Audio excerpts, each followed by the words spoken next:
Hello everyone, in this video I'll be talking about one of the best and last Sony Walkmans of the waning era of portable cassette players.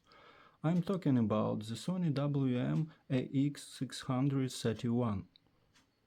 The player uses a 3-channel sound chip, which provides excellent sound quality and good detail. Many reviewers compare the sound quality to that a good cassette decks.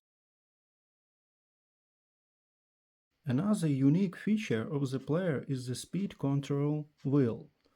It's designed for people learning foreign languages. It also allows you to feel like a DJ. The player has very good mechanics and low volume flutter. It's easy to repair in most cases. A belt change is all that you need. I listen to it with various model my headphones. Personally, the volume sufficient with a little extra. The main thing is to pay attention to what market the player is made for. Don't buy the European version.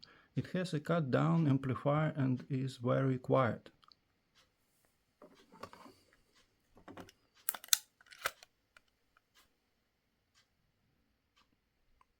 My player is made for Japanese market. It can drive all my headphones.